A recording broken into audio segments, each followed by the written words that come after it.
everyone, and welcome to this very, very special edition of the Talking Crap podcast. I'm your host, the life coach, Lucas Jackson. I'm joined, as always, by Jazzy Josh Porter. Hello. We are doing a collab episode. This week. We're joined by some friends from the other side of the pond, as we say. Josh, you sorted this out. We'll give them a chance, obviously, to explain their podcast. So this is a two-part episode that we're doing. So the first half is on our channel, and the second half will be over on their channel. We've got three of them joining us today for this episode. So Josh, introduce them. They're your all the way from Texas and various parts of the US. Zilla, are you from Texas as well? He's muted again. So all the way from Wrestle Vlogs in the US, we have Julio, El Chazo, and Adrian, who's probably still not speaking. So do you guys want to tell us a little bit more about what you guys do? Sure. Well, Julio, you want to go? Yeah. Trying to decide who's we're first. Wrestle Vlogs. We're Wrestle Vlogs. We founded Wrestle Vlogs approximately. It's gonna be crazy. I think around like next month is already gonna be a year since we founded Wrestle Vlogs, and it just started off like an idea as me and Zilla creating this. Since I used to do YouTube before Wrestle Vlogs, I had like a channel where I wanted to be like Jake Paul and all those other YouTubers like KSI. Oh Christ! But Jake but Paul, after wow, I was what like, a nah, I got controversial rid of topic it. that Like is. it wasn't getting, I wasn't getting much views and stuff. Like, you know what? I'll just quit YouTube. I quit YouTube, and then I was like, well, would have been cool if we had like interviews with wrestlers and like stuff like that. I was like, oh, you know what? Like we could try something like a little vlog and then do a little interview or something. And that's where Wrestle Vlogs was created. And our first video was in Corpus Christi at GCWA. Luckily enough, at Sammy Guevara's last independent show. Convenient so that one, I felt like that one went pretty good. So what was? And then who's carrying on?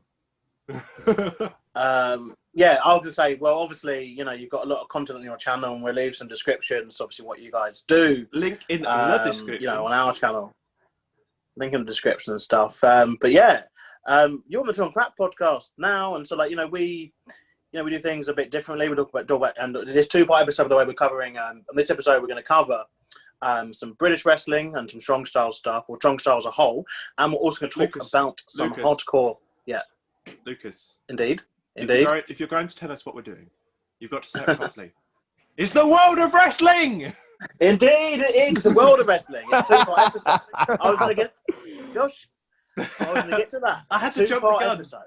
The two-part episode, the world of wrestling. So in this half, we will be talking about strong style and hardcore and even some death matches later on. However, Mr. Porter, I turn to you again as I think we need to have a one representative from the Wrestle Vlogs guys to do this. We do this every episode, and it is, of course, the Pipe Bomb Promo Challenge. Shit. We literally have something like that. Well, we don't usually do podcasts, but unfortunately with this pandemic, we had like the global bastard, as rock culture calls it. Yeah. Don't you have what's called Mark the Mark? Oh yeah, shit! That's I've watched some of He's done his homework.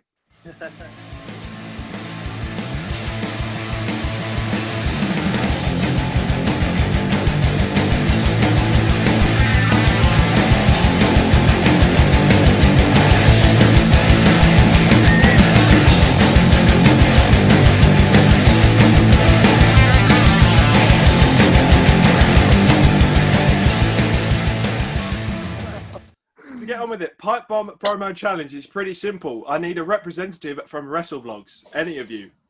Just one. Julio, you want me to do this one? Yeah, I was going to say chase someone through under the bus. Yeah, Julio, you've done all the talking so far, so. It's pretty simple how this works. Shit. You have 1 minute to give us a promo based on two topics I'm going to give you. One being a wrestler and a title, or maybe a title, who knows, and one being a place. So I'm going to make it easy for you. I'm going to go with someone you might know over in the States. Do you understand the rules? Yeah, we have a similar segment on our show, so I get it. Yeah, yes, it's pretty Just, close. Just So lay it on me, pal. you're going to be scored out of 10. 5 points by me, 5 points by Lucas. So Lucas, whose team is Chase on for this? I had to work that out, didn't I? Is it mine? To be back to me? Because you were the first. I had Champagne. No, you had Champagne Charlie last episode. Yeah, so it'll be you. Yeah, so Chase are on my team. Convenient that everyone that I get on is Hell on yeah. my team. Hell yeah, the Hat Brothers. Oh, obviously. So your two topics are you will be at Game Changer Pro Wrestling facing off against Sammy Guevara in a death match for the GCW Championship. Hold up. Julio, should I bring it out? Should I bring it? Oh, what have you brought? Go for it. Hold Bring up. it, Brought some Daddy. props. You came out on the last Wrestle Vlog episode. Where I won my Wrestle Vlogs title at the No Ring Death Match, where I was used in 2 matches. So, This will be interesting then. I'm fired up. Rightio, your 1 minute starts now. Sammy Guevara, you want to go up against the dildo dude himself, El Chazo. Motherfucker, you decide your own death warrants. Because I'm not called the dildo dude for no reason. I'm battle scarred. This is used. It's covered in the blood of my enemies for a reason. And soon, I'm going to be adding another pint to this. So, Sammy, lay it on me, pal. You want to go one-on-one deathmatch? I saw your match with Masada. You got your ass kicked. Now you're going up against El Chazo? Dude, it's like you want a job out more than you're doing to Matt Hardy on AEW. Come on, dude. At Game Changer Wrestling, or GCWA, I just pulled a Sid Vicious, but who cares, Sammy? I'm so fired up, and I'm going to kick your fucking ass at GCWA. Let's do it, pal. One-on-one deathmatch, no holds barred, no rope barbed wire. Let's do it. I don't care what the stipulation is. I just want to see you bleed, motherfucker. So let's get it, Sammy. Whoa. Seconds out. Seconds out. Hey, Lucas, Chase. Do you want to take it the first? Take the first points. It is amazing how we had Ollie on a couple of weeks back do this, and he's obviously over here. He's a drag actor, Priscilla, and he didn't introduce a dildo, but the guys from the States, from Texas, introduced a dildo into the Pipe Bomb promo challenge, into the world talking crap. What is that find called? that absolutely amazing. Is that thumbtacks? Especially what. Do you want me to give the quick story on this one? Yeah, go on. Let's get some more detail on this weapon. So this is a dildo covered in thumbtacks. I thought so. Yeah. This was used in the No Ring Deathmatch show we had here in San Antonio, in the main event of Casanova Valentine versus our guy Ruben Steele. It's covered in blood and hair, actually. This was used on Ruben. This was shoved up his ass and in his mouth. I don't know why I'm holding this, but did you wash it at all since you got it, or sanitized it? You got to keep it pristine, brother. Is it COVID free? Well, this was pre-COVID, so hopefully then it's been self-quarantine in my room since February, so we're good. Do I need to censor that? Probably. No, it's just I think the thumbtack censor it enough. Technically, it was at the COVID. But yeah, Lucas, in terms of score-wise, in terms of score-wise, I'm going to go for 4. I really enjoyed it. It was very entertaining. It was very funny. I'm going to go for 4. You were literally like 20 seconds out, or like 22 seconds out, or something silly like that. So I can't really deduct a point for that, but in terms of content, it was all there. I mean, only in America will you get a dildo brought on screen for a promo. A dildo covered in thumbtacks. Next time is gonna be Texas sized. How could you top that? It'd be very hard to. I know. I'm going to sound biased, but I'm going to have to go for the full 5 points. Damn, Paul. The dildo brought it then. Yeah, it really did. At the end of that, you have scored the highest points for my team so far, and the highest points overall so far with 9 out of 10. Damn. Well, It looks like you're going to the Most finals of so them- far. Most of them were using a dildo, let's be real.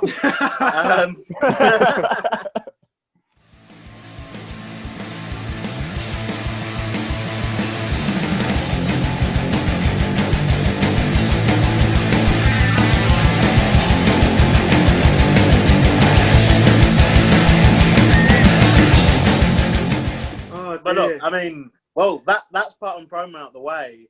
So we move on to what the main discussion point of this episode is. So first, we're going to start with the strong style wrestling, and obviously, strong style. You know, there's many different examples of this at the moment going on, and obviously, us two, me and Josh being British, that's something which is very, very relevant to obviously our scene and our style. But we felt that we couldn't really discuss strong style without talking about Japan. And that's kind of where the original kind of strong style originated, and it was brought over based to make British wrestling kind of more realistic, let's say, as you know, as the 2000s rolled on, and it's helped a lot of British guys, I think, get noticed in America. You know, we've had obviously people go to WWE, go to AEW, and so on and so forth, like because of it. And so the first kind of discussion point is when you think of strong style wrestling. We'll go on the room with this. Like, when you think of strong style wrestling, who is it that you say would stand out? Who's the first kind of name that stands out? Floor's yours, guys. From Japan or for Britain or for both? Britain. Or in general? Oh, just in general. I mean, yeah, In we can do general? it, Jim. Ooh. Oh, we can have two names if you want. One from For Japan, me, one from Britain. for me, I would say, Ishii. I can't even say his name. Tomohiro Ishii. I think I would say that's what Yeah, it's called, I know like, who you're strong talking about, style. Ishii. Like, That- when I'll strong stick a style picture of him hits- on the screen. Yeah. Yeah. So Ishii. That what comes into my mind when it's Ishii. Britain, I would say probably like Pete Dunne. Yeah. Yeah, Someone that you can't talk about British strong style and not talk about Pete Dunne, let's be honest. Yeah, I was gonna cop out and say the same thing. Pete Dunne and the whole British strong style stable in general, just first ones that I came to mind. Tyler Bate, Trent Seven, and Pete Dunne being British strong style. Mm-hmm. Yeah, I think they popularised it via. Oh yeah, Oh, UK 100%. as well. I think especially here in America. Progress Wrestling in the UK is really what I think popularised the whole idea of British strong style. Yeah. And that's kind of really what brought it about. So Yeah. I think I think it's one of those things. I mean, progress began because, I mean, obviously, I don't know how much you guys know about the British scene, but the British scene went through a kind of a lull period following the cancellation of World of Sport Wrestling.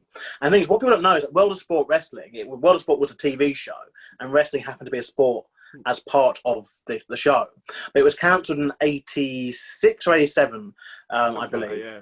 And then throughout the 90s, there was a lot on how I was introduced to wrestling shows over here, was that we'd get almost kind of tribute shows, you know, to American shows. And there was a lot of kind of copycat and tribute acts. I mean, like we had over here, we had stuff like the UK Undertaker.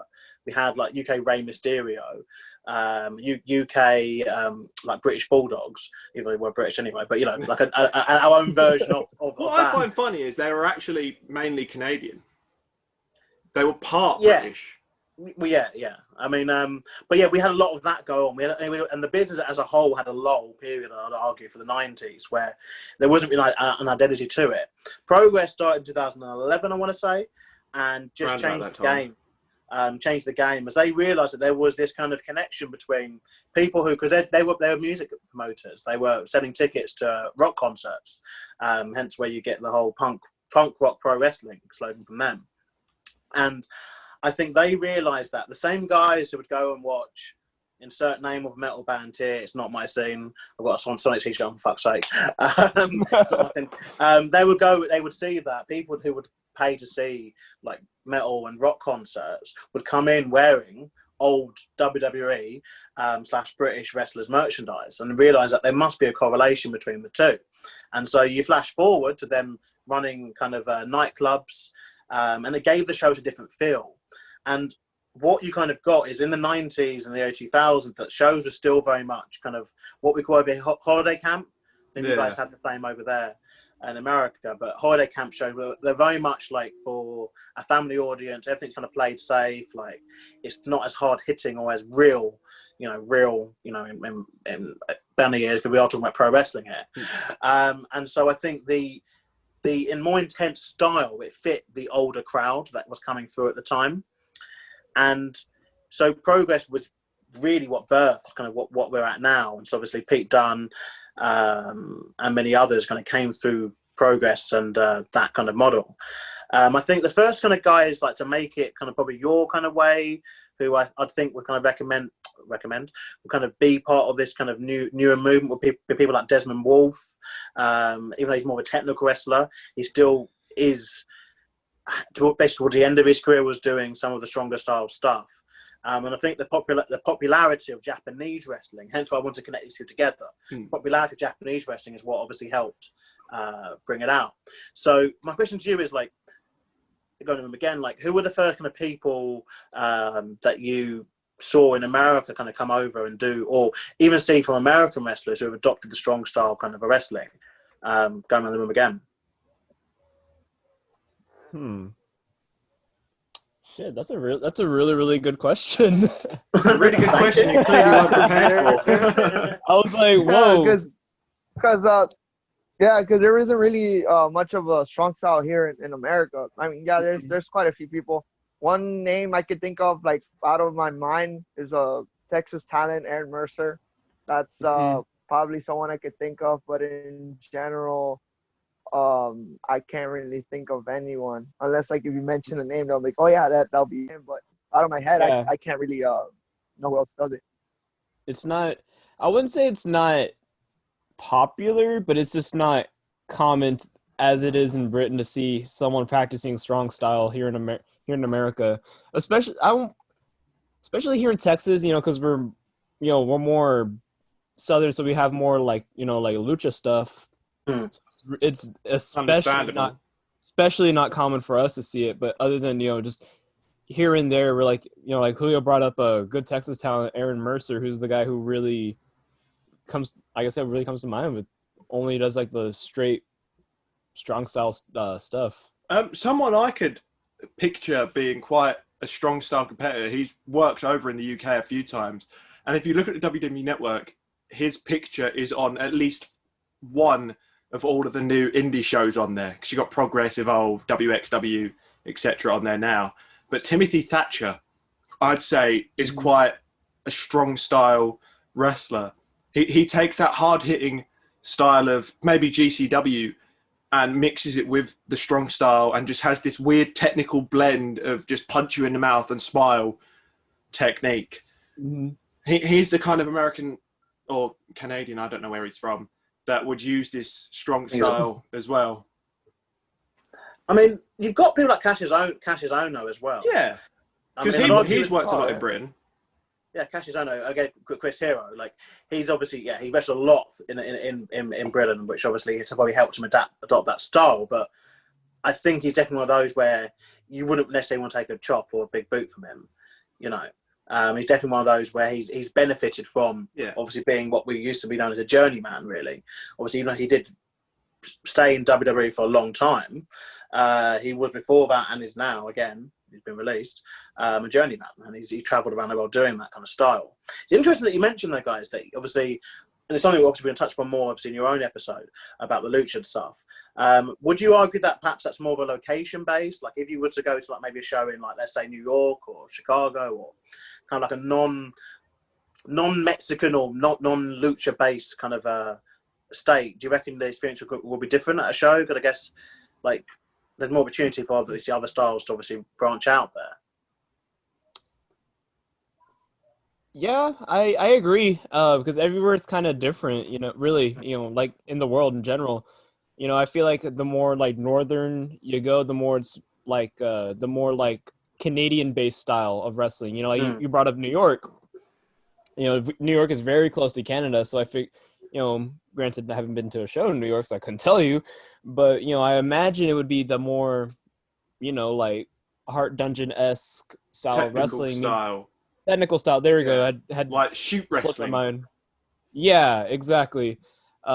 Meanwhile, you go somewhere like, say, Florida. Florida's pretty international. Home of the Performance Center and everything. So you just get like a good blend of everything from there, and of course, California, it just different, from Yeah, everywhere, well, you really. mentioned the It's shoot kinda- wrestling.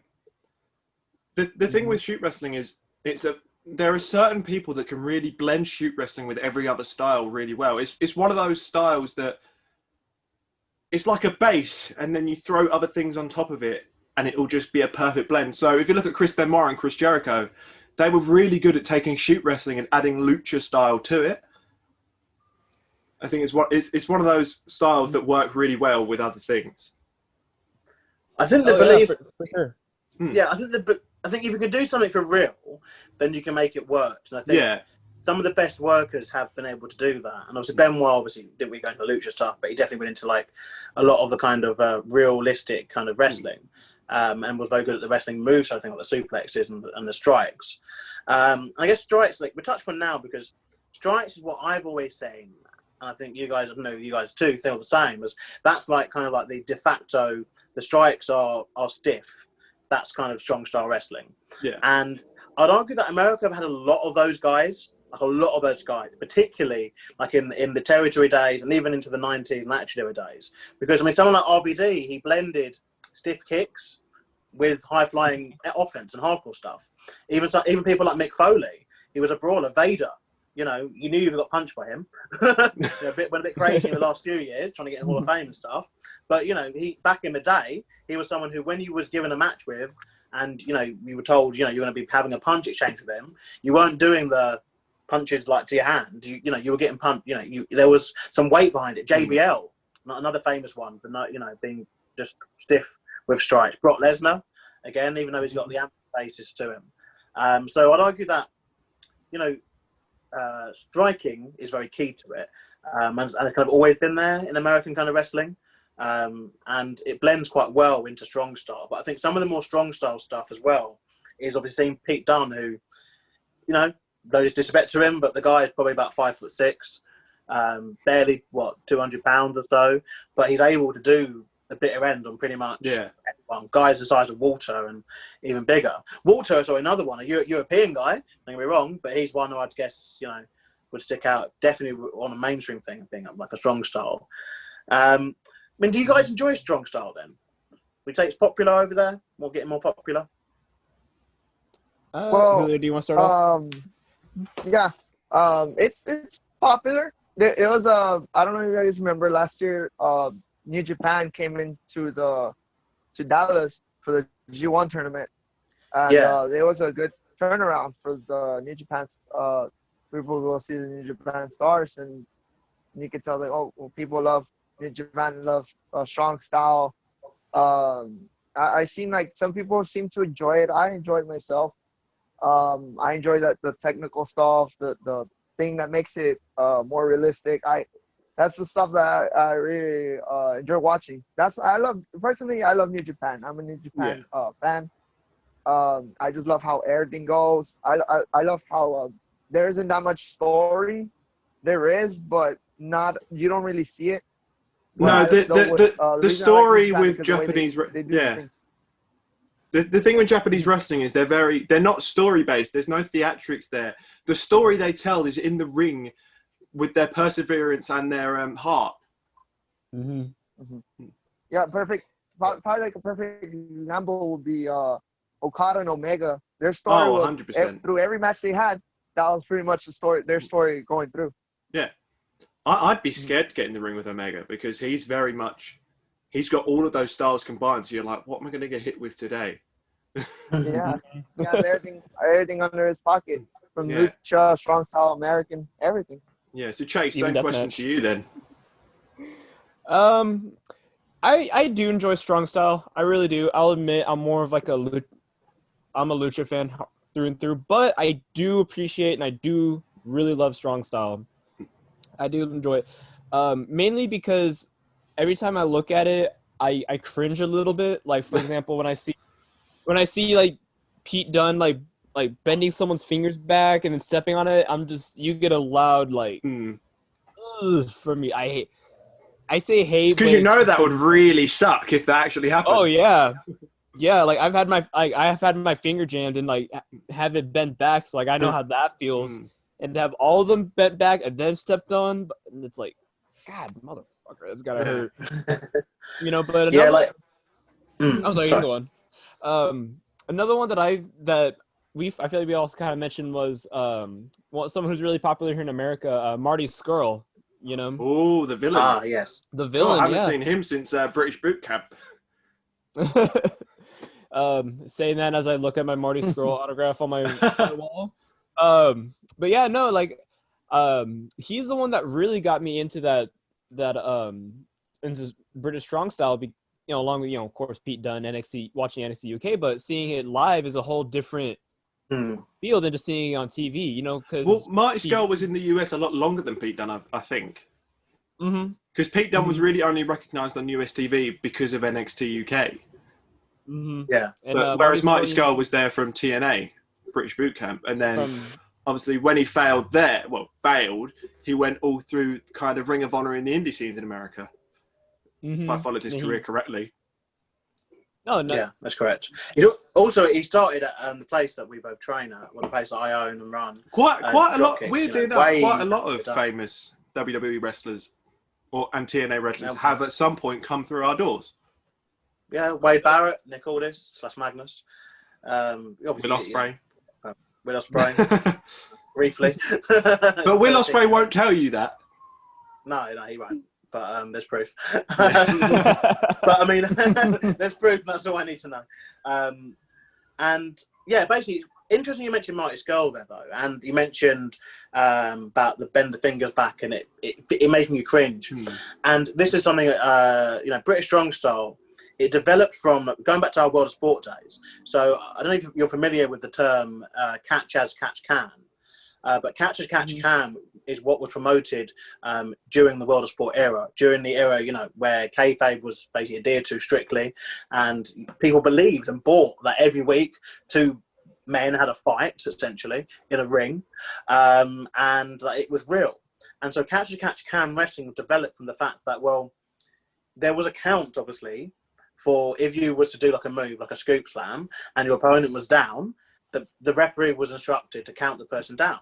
And then you could only continue the match when the person was up again and start with wrestling.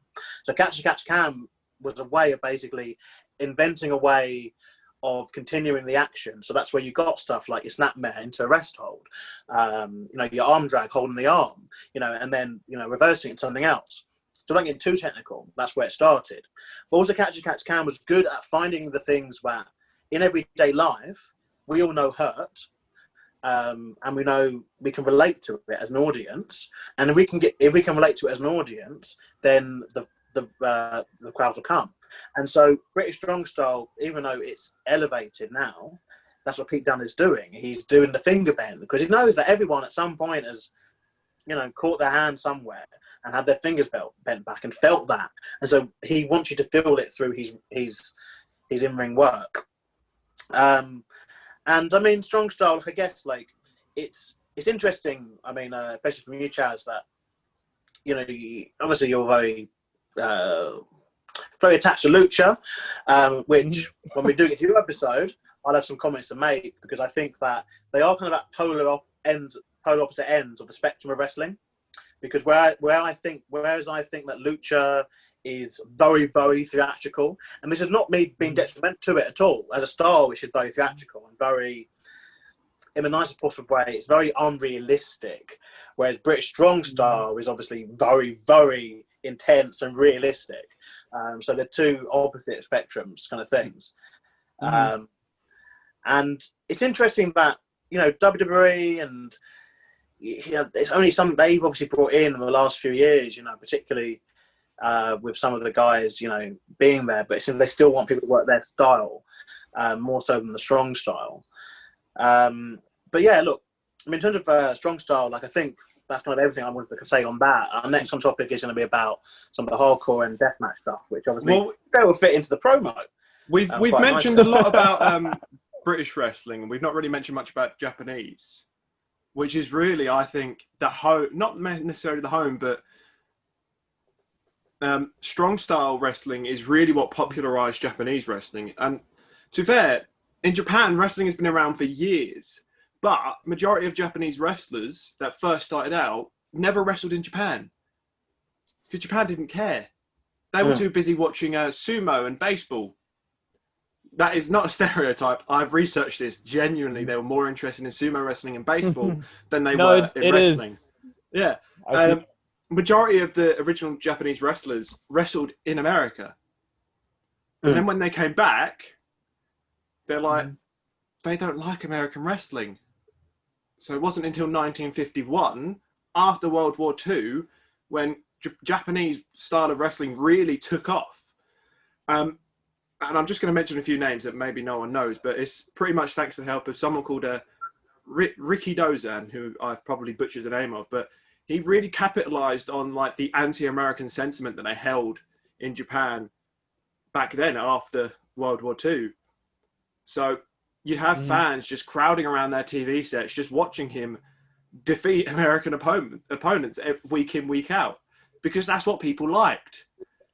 And really, in the 1990s, we're skipping a few years ahead here because I don't have time to do the whole history, which I wanted to, but in the 1990s, like, Japanese wrestling really took a beating from MMA and K1 boxing, because people were like, wow, this is so realistic. It's real. Like, people are actually knocking each other out and beating each other up. So, like, there was a company in Japan called Pride, which was essentially just full-on real street fighting in a cage.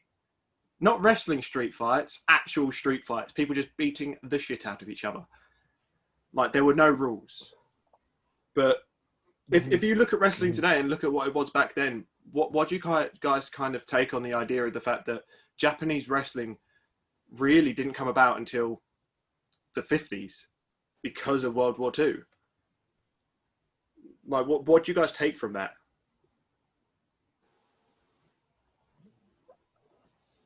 No? I mean, it's interesting. It's a really... What? There was a bit of delay there. I was like, shoot, I thought I was playing a Shatterglass radio again. Anyway, I mean, it's interesting. It's personally, like, I didn't know that at all, but it also kind of, what's the word I'm looking for? It's interesting how that was the boom for Japanese wrestling. You know, it's very, like I said, you mentioned how they played up on like the, you know, like the views everyone held after World War II, you know, versus how it was in the 90s where everyone's, you know, relatively like, that's what I'm looking for. It became evolved. A lot more normal. Like, yeah, actual exactly. Wrestling itself. Like, it caught on, where it's like, you know, it's kind of, I felt like it was just kind of like, you know, like they got it, you know, they finally understood, you know, the hype about professional wrestling and why it's so popular in America, and you know, they just kind of adapted it to something that better fits them. You know, like, for example, like he's mentioned the actual like street fighting. Yeah.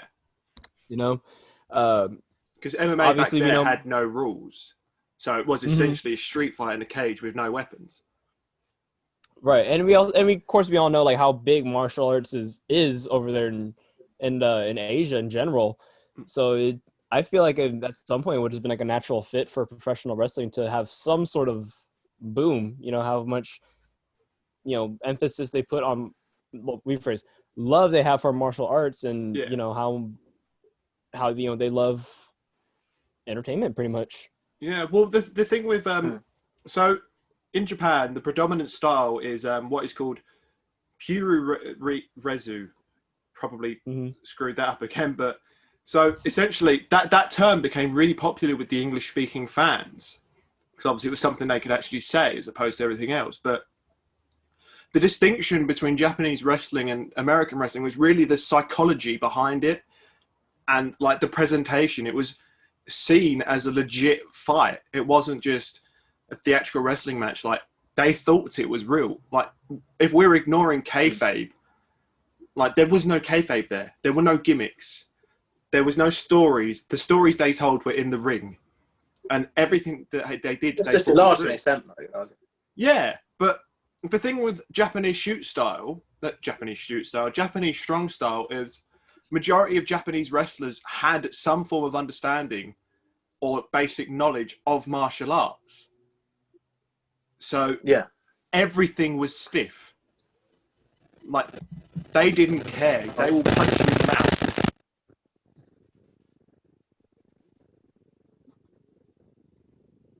Josh Dignall. Josh, you're an alien. That whole bit, Josh. Right, so in 3, 2, 1. So the thing with Japanese wrestling is, like I mentioned, it didn't really kick off the way they thought it would because they didn't like it. It was American style wrestling. So eventually they looked at things like Pride, MMA, and K1, who were really taking over the Japanese sport industry with their MMA and their real fighting. So the dominant style in Japan now is strong style. And the whole idea of strong style is that they've taken these elements from MMA and martial arts, and Japanese wrestlers now will have a basic understanding of some form of martial arts. And they'll really put that into their matches. So there's no kayfabe in Japan. Everything there is seen as a legit fight. It looks real. They think it's real. So that is the whole kind of concept of where Japanese strong style has come from. It's from MMA. Like, the only stories they tell are in the ring. There's no theatrics. It's all hard-hitting action day in, day out. And Lucas, you wanted to go on to death matches, so you've got Japanese death matches as well, which arguably are some of the weirdest and most bizarre death matches I've ever seen. Yeah, like the thing is, this is where it all links in, you see, because I'd argue that strong style has always been about making things look real. And the Japanese, I think they took the death match and ran with it back in the late 80s, early 90s. And they were happening back then because obviously, you know, Mick Foley, Terry Funk, Sabu, etc. all went over and wrestled there in the early 90s and had some amazing kind of, in terms of like deathmatch kind of style of stuff. And obviously ECW popularised hardcore stuff in the mid-90s. First table spots being done, of course, by the Public Enemy, the tag team. And now we're in a weird kind of phase where death matches, as we touched upon in your promo, they're including some spots which are just actually real moves, are just actually actual real kind of physical, I guess you could have to say the word abuse, perhaps. I don't know how you would describe these things. But I mean, the first kind of question is, like, do you think that, because the main thing is, ECW in the 90s got complaints, particularly after the mass transit incident and after, the Beauty McGillicuddy and stuff they did with the Sandman, the Crucifix, all that kind of stuff. They got so many complaints, and so many of their things was it is too violent. They were almost kicked off of every television network in the world pretty much at one point. But I think anyway, I think that's why ECW really took off as an internet show, didn't it? Because the TV station would pick them up. Well, also after ECW, along with Family Guy, it got what we call the DVD treatment, where it wasn't really popular to watch when it was on, but then when it started getting DVDs released about it, it became really, really popular, making the networks have interest. And that happened with Family Guy. It got cancelled in 2005, I believe. Oh, hello, Adrian. Old Adrian just popped up. On the road again. We won't reveal his location because he is driving. I don't know if he's allowed to drive and use his phone. We obviously will urge people to not drive and use their telephone. What am I looking at? I thought now saying that. You were on ECW and DVDs. Oh, yes, again. Yes, obviously Family got cancelled. Family got cancelled and came back to good DVD sales. ECW, similarly, the interest afterwards, and the reason why they did the whole revival, came from the DVD sales and the pay-per-view buy rate for the original One Night Stand pay-per-view, which I think was the first time that a non-Big Four pay-per-view was like in the top 3 in terms of pay-per-view buys of that year. But anyway, my point basically was ECW originally got complaints of being too violent. But I would argue very strongly that wrestling's become way more violent since then. But at what point does it stop being wrestling? Like, at what point are there weapons that are out of bounds, or spots that are out of bounds? I mean, we've seen tampons, we've seen, you know, scissor boards, we've seen fire, we've seen thumbtacks glued on dildos. Yeah. I was like doing my arm. I was like, So my kind of two-part question, guys, is like, are you a fan of deathmatch wrestling? And, you know, do you think there'd be at what line is it too far? You know, where do you draw the line? Go, this is too far for a wrestling show. I'm no longer entertained, and I don't know if you guys want to have your Karen moment and want refunds and shit. But, you know, at what point, you know, is there? If there's not a point, why so? Like, do you think that it's limitless here as to what pain can be done? Lucas, they go to GCW shows. They obviously don't give a shit about hardcore wrestling. So, actually, answer this. No, I'll take my view on it. Okay. I love deathmatch and hardcore wrestling. I love it. I'm gonna take this moment to show off a rare collection of mine. Oh, here we go. Deathmatch memorabilia. Well, actually, if you look behind me, we have Sabu and Rob Van Dam just chilling behind me. As you do. What else? So, and I actually have these skewers. Are they real life, Chase? They are real life. So I also have these little collection of skewers that are they bloodstained? Yeah, they are. They are used by. Ooh, I dropped one actually by Masada, who y'all may know. Yeah. Famous deathmatch wrestler. These were used by him against Texas talent Joe DeMero. Of course, y'all saw the dildo. I won't bring that one out. I won't bring that one out again. But if you want to give me like a second, I'm gonna bring out another thing. Cool. Oh, here we go. We've got more memorabilia. I'm excited about what he's gonna bring out next. Excited, but also a bit scared, I guess. Yeah, a little bit. You know, I know that in particular in certain territories in America, they go really into the death matches. You know, that stuff we're going to touch upon. From what I've seen. Oh, so what's she got for us? Oh, now this, it's not violent or anything. It's just a signed poster from Masada with a nice little blood stain on it. Isn't it? as it does. So safe to say, I am a huge fan of hardcore and deathmatch wrestling, but I will have to agree with you guys. Back when it first started out in the 90s with ECW, I found it's not as violent as it is today. I mean, for example, but mainly in ECW, the most we saw was maybe, I feel like we had like a general not rule of thumb, but circle of weapons. You know, they always had barbed wire. They always had chairs, tables, kendo sticks. You know, obviously with Sandman, but also, you know, of course, like other weapons here and there. You know, like random weapons like staple guns, New Jack with his guitar, the trash can, just other weapons. You know, it was very generalized. You know. Meanwhile, you know, nowadays it's like, you know, shoot, we're seeing skewers, thumbtack dildos, light tubes. Scissor board. You can't hear me, can you? I can hear you now. Here we can. So I have to hold it like this now. No, we could. You weren't speaking before, so I was. wait, I everything good now? Yeah. Okay. You cut Chaz off in a really good point. Like, you're gonna wait afterwards. Okay. Because that look really awkward. We edit it now. Carry on. I'll deal with this later. That's okay. But yeah, like we see now we see, you know, light tubes. We see thumbtack dildos. We have barbed wire everything. You know, barbed wire chairs. I saw a barbed wire bass guitar at the No Ring Death Match. Barbed wire door frames. No rope barbed wire. Exploding barbed wire. You know, barbed wire lit on fire. You know. But Chaz, I mean, I take it as a wrestling fan, you must have seen obviously some of the footage of some wrestlers, especially on small independent shows, getting, you know, some of the like the skewers taken out of their head, and you know, the state that you see some of them end up afterwards, going to hospital, or medical facility, medical facility. At what point do you think that it's too far? Or if not, then you can say too, but do you think that once a certain amount of blood has been lost, or once you've done, fire and tax, is there a limit?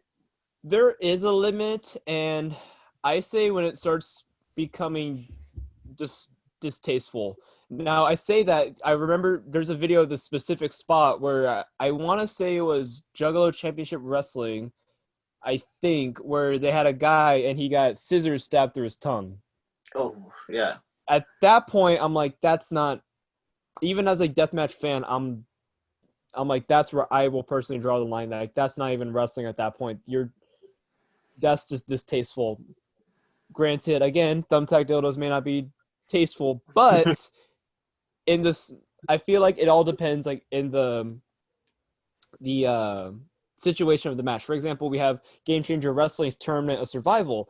The whole point is to be this, tournament of sheer brutality, sheer violence. Or, for example, Combat Zones Wrestling's Tournament of Death. Tournament of Death. There we go. It's all about, surviving and these violent matches, persevering through these types of matches. And again, that's again where stuff like, scissor boards come in. Like you mentioned, Josh. And they are still doing wrestling moves. That's the thing. It's not like these guys aren't trained. They are they're just scoop slamming people onto things, if anything, mm-hmm. and drop kicking things into other things. They're just using props. Yeah. Or it's like, you could also argue, it's like, okay, well, if you don't see the point in deathmatch wrestling, what's the point in TLC?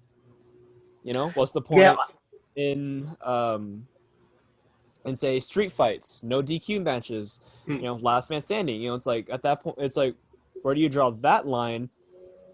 Where it's like, okay, death matches are essentially just like an Extreme Rules match with the PG rating taken off of them. Exactly. And again, like most of them, these guys are very much well trained. Like one of my favorites, G Raver here in America, he posted a video of him basically doing like the high flying, more flippy stuff that Jim Cornette loves nowadays. In just a regular match, no bloodshed at all. So it's kind of, I would say there's just to wrap it up. It's just as much as wrestling as any other match, as long as it's again and tasteful and doesn't cross the line of just being, you're just being edgy just to be edgy, or just to violent you're just stabbing him just to stab him. Yeah, exactly. It's like I don't see there's no way I can defend you stabbing scissors through a guy's tongue. Like, come on, dude. I think scissor boards is where I'd cross the line personally. Because I can't remember where it was, I can't remember who it was, but I saw a clip on Facebook of a guy having a scissor board drop kicked into him and a pair of scissors being stuck in his neck. Ooh. I'm like, that is like potential fatality. Let's be real. Mm. Yeah, Julio, have you got a view on it? Yeah, of course, I love deathmatch wrestling as well. Probably the first deathmatch I saw, it was the tournament they had here in San Antonio. It was with the promotion Heavy Metal. Mm-hmm. They had a tournament. They had Alex Pro, I think. Yeah, Inspire Pro. It was a joint show. Yeah, Inspire Pro. And they had Alex Pro. They had some local talent.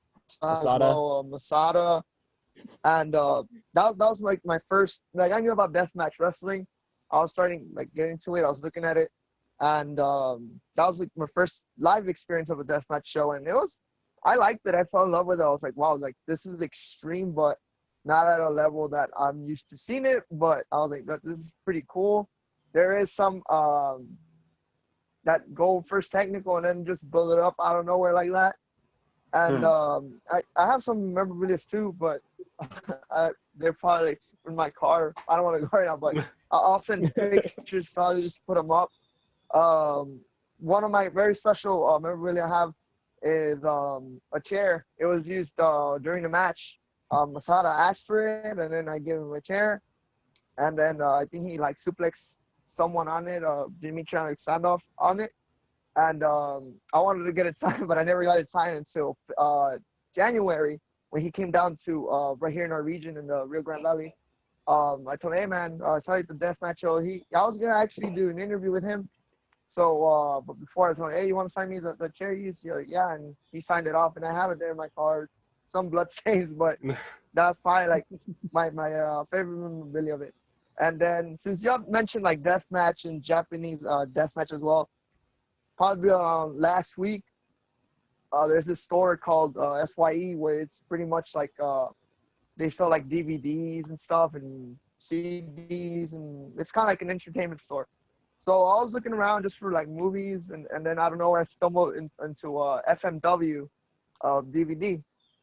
I looked at it, it was like $15, and I was like, well, I was like, yeah, it's kind of like, to me, it's kind of like, I don't want to take it, but I'm like, yeah, fuck it, I'll just take it. $15, it won't hurt much. So I just take it to register and that shit. And then the lady there was like, oh, we'll give you this one for 50 cents. I'm like, wow, that's really a steal. That's a bit of a DVD. Bit of a change, is it not? Yeah, I was like, wow. And then I saw it, I was like, man, this is like pretty good. There is some like death matches, of course. There's pure wrestling in there. Hayabusa, you have Mike Awesome, Mr. Pogi. I fell in love with that DVD. I was like, man, thank God I had it for 50 cents. But since y'all mentioned more about like what would be like a limit, I don't know. To me, it's pretty hard to find a certain limit to death matches. It isn't that gruesome to me, but other than like, if something isn't something doesn't go like normal, like if you see something isn't normal, then I'm like, no, this ain't normal. But probably one time I saw this video as well. I think they sent it to me, or I saw it on Facebook. It was like a death match, but this guy had a cutter. He just like started things like that. The guy, and it was all like, but it didn't feel like normal to me. I was like, yeah, this ain't like the limit to it.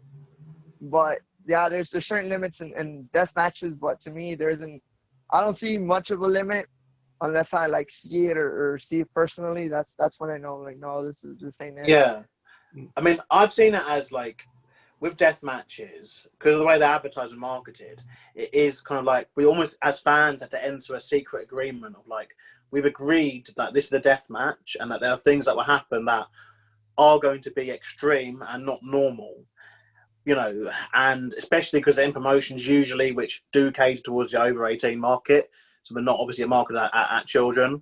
But you know, on the flip side of that, I'd argue that, you know, there's been like this realness happen sometimes in WWE. I mean, a match I watched recently was Randy Orton versus Brock Lesnar from SummerSlam a few years ago, and there was that real kind of scare and horror when obviously Randy Orton, you know, completely busted open by Lesnar.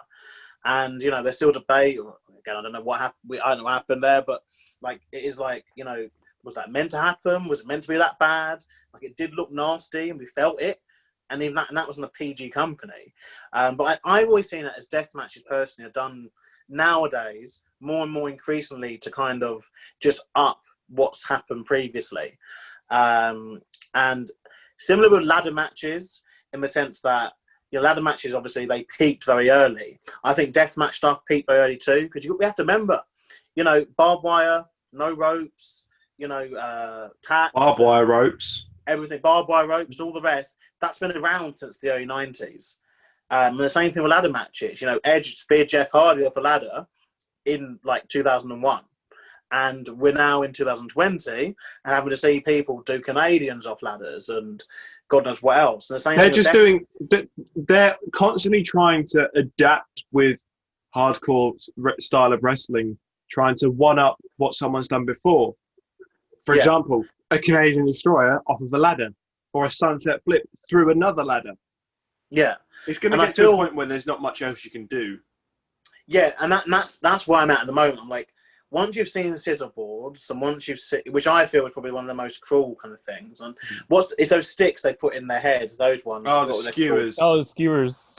Yeah, I mean, you got some in your bag. The marshmallow sticks, as we call them in England. Because the way I see it, it's like, okay, a punch or a suplex are moves which have kind of a massive range of, okay, you can throw a punch really weak and it won't hurt anyone, or you can throw a punch really, really fucking hard, and if you're like Tyson Fury, or let's say you're American Mike Tyson, you're going to knock them out. You're going to knock them out. And potentially kill them, to be fair, if it was strong enough punch. No, I think Tyson Fury is quite popular in the US. Mm-hmm. Yeah. But I thought it'd be nice to mention an American guy. And same with suplex. You've got, obviously, people who can do a suplex really, really safe and really comfortable. Most main roster.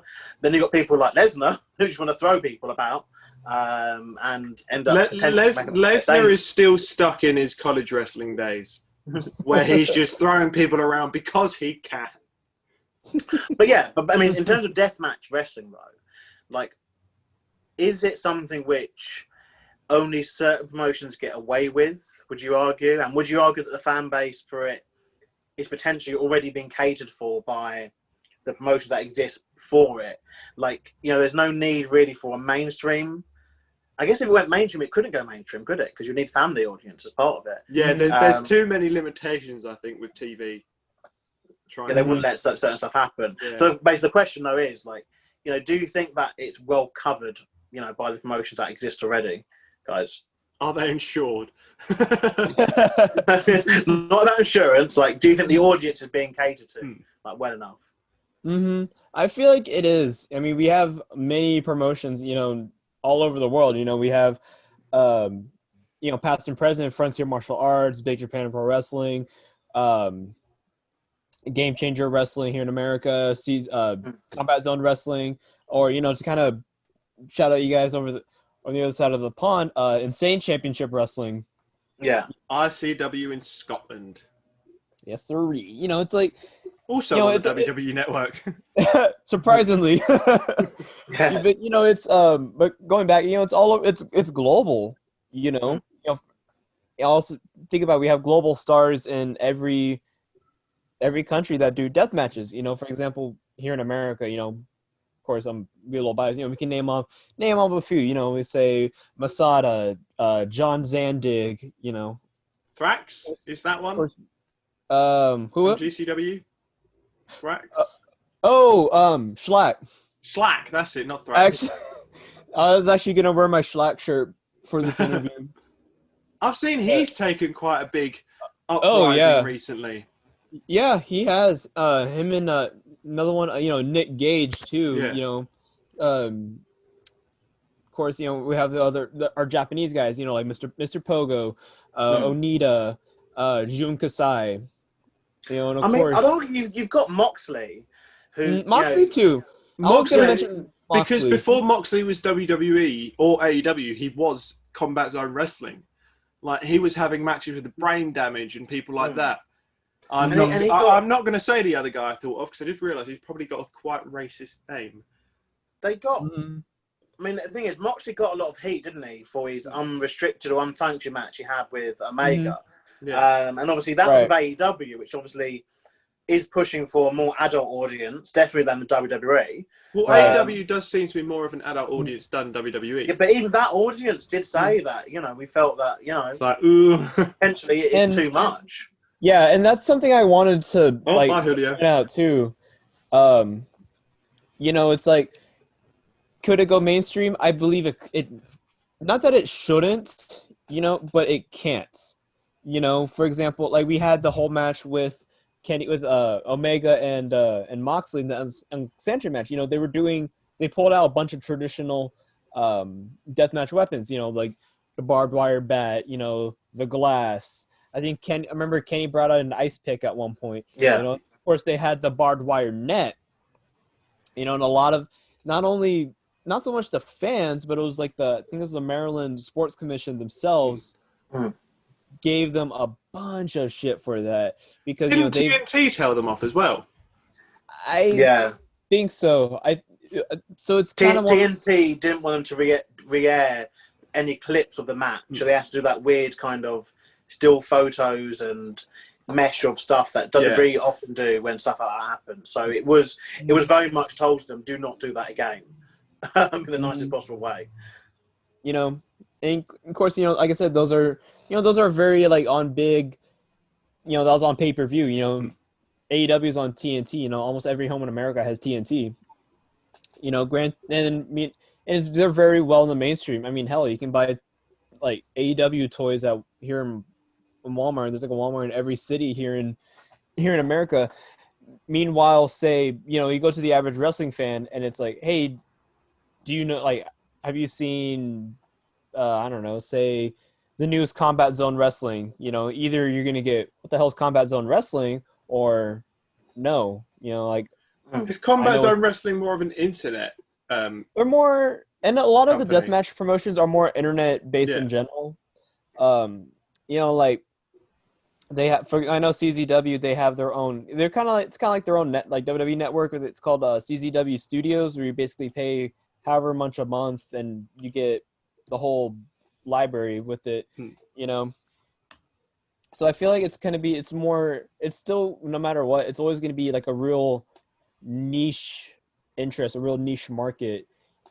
You know. Yeah, I think there's, particularly when it comes to some of the stuff that we didn't mention it, but I think we must. So some of the stuff they do with women to the death matches, there's always going to be a portion of the audience, I feel, definitely on the mainstream scale, who will just see, oh no, we don't want women bleeding.